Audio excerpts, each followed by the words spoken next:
Welcome to the first solo podcast of the Prabhat Show, India's smartest viewers show. In today's solo podcast, I'm going to share with you how India was after 16th century, what problem we faced, and what should be learned from our past. In today's video, I'm going to share with you the Indian history. So just be with me and let's start.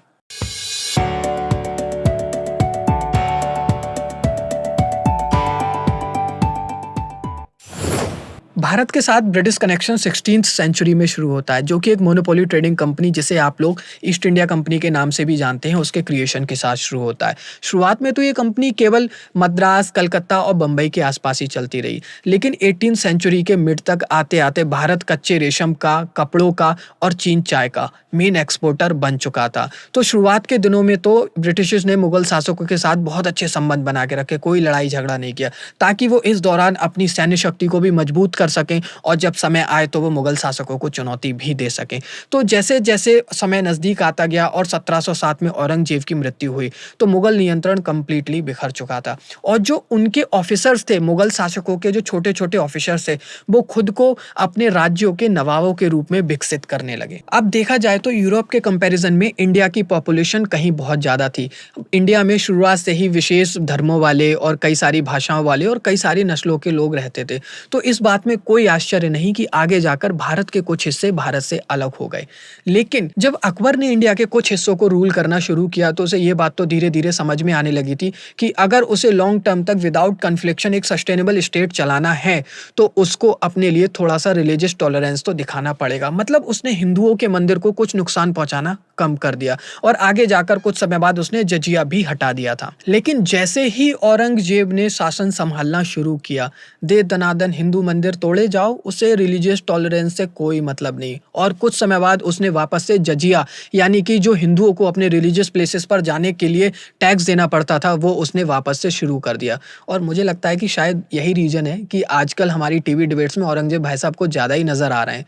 तो उसके बाद जब औरंगजेब की मृत्यु होती है 1707 में, जो काम कायदे में उनके ऑफिसर्स को करना चाहिए था, यानी कि जो उनके ऑफिसर्स थे, जो उनके हाई कमांड थे, यानी कि आप समझ सकते हो जो राज्यों के छोटे छोटे एरियाज के सेनापति थे, जो उनको संभालना चाहिए था, उन्होंने ऐसा कुछ नहीं किया। अकबर की मृत्यु के बाद तुरंत छोटे छोटे युद्ध शुरू हो गए और उधर वेस्टर्न इंडिया के पूना में, यानी कि मराठाओं ने एक स्वतंत्र हिंदू साम्राज्य की अपनी स्थापना कर चुके थे। अब आपको मैं कमाल की बात यहाँ पर ये बताता हूँ। आप ये देखिए कि जहाँ औरंगजेब की डेथ के बाद उसका कमांड संभालने के लिए, यानी कि उसके मुगल अधिकारियों को आगे आना चाहिए था, बल्कि उसकी बजाय वो खुद छोटे छोटे राज्यों के नवाबों के रूप में खुद को विकसित करने लगे। जैसे 1724 में निजाम उल मुल्क ने अपने आप को हैदराबाद का इंडिविजुअल रूलर बना चुका था। अब बारी आती है उसके कुछ समय बाद 1739 में, जब एक बार फिर पार्सियन एम्परर नादिर शाह दिल्ली पर अटैक करता है और उसने दिल्ली में इस कदर नरसंहार मचाया, कत्लेआम किया कि उसने चारों तरफ त्राही त्राही मचा दी और उसने दिल्ली को लूटना शुरू कर दिया। जब वह दिल्ली को लूट रहा था तो वह इतना सक्षम हो गया था, यानी कि वह 3 साल तक पारसी कर, यानी कि पर्शियन टैक्स चुकाने में सक्षम था। मतलब उसने कुछ नहीं छोड़ा। शाहजहां के मोर सिंहासन से लेकर कोहिनूर हीरे तक वह सब कुछ लूट कर ले गया। जितना लूट कर ले जाना संभव था दिल्ली से, वह सब कुछ लूट कर ले गया। उसके कुछ समय बाद ही फिर उसने पंजाब पर भी अधिकार कर लिया और लाहौर, जो कि आज पाकिस्तान में है, वहां उसने एक इंडिपेंडेंट किंगडम अपना सेटअप किया।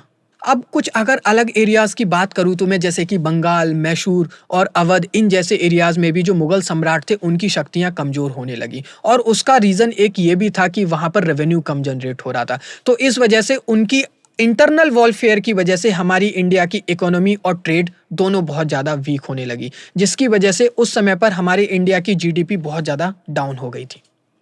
तो हमारी इन्हीं internal political and religious conflict की वजह से ब्रिटिशर्स हम पर कंट्रोल गेन करने में, यानी कि इंडिया पर कंट्रोल गेन करने में सक्षम हुए थे, वरना इसके अलावा और कोई रीज़न नहीं था कि वो इंडिया पर रूल कर पाते। ब्रिटिशर्स हम पे रूल करने के लिए इसी तरीके का इस्तेमाल करते थे। वो हमारी इंटरनल वीकनेसेस का फ़ायदा उठाते थे और हमारे जो रंगरूट्स होते थे, यानी कि जो हमारे लोकल लोग थे, उन्हीं को अपनी सेना में भर्ती करते थे और उनको रेगुलरली पेड भी करते थे और उनको इतना डिसिप्लिन सिखाते थे ताकि वो उन्हीं के कामों में मदद करें।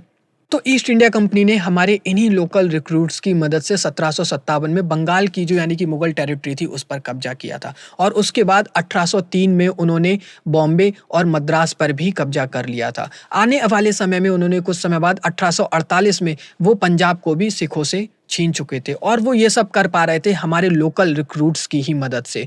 और इन्हीं लोकल रिक्रूट्स की यानी कि जो हमारे ही सैनिक थे जो ब्रिटिश गवर्नमेंट में भर्ती थे, उन्हीं की मदद से वह अपने कॉम्पिटिटर यानी कि यूरोपियन कॉम्पिटिटर, फ्रेंच कॉम्पिटिटर और डच कॉम्पिटिटर इन सभी को भारत से भगाने में सक्षम हुए। 1857 में जब ब्रिटिश गवर्नमेंट का भारतीय पुरजोर विरोध करने लगे और भारतीय विरोध बढ़ने लगा, उसके बाद ब्रिटिश गवर्नमेंट के लिए कभी भी ये संभव नहीं हो पाया कि वो इंडिया पर डायरेक्ट रूल कर पाए।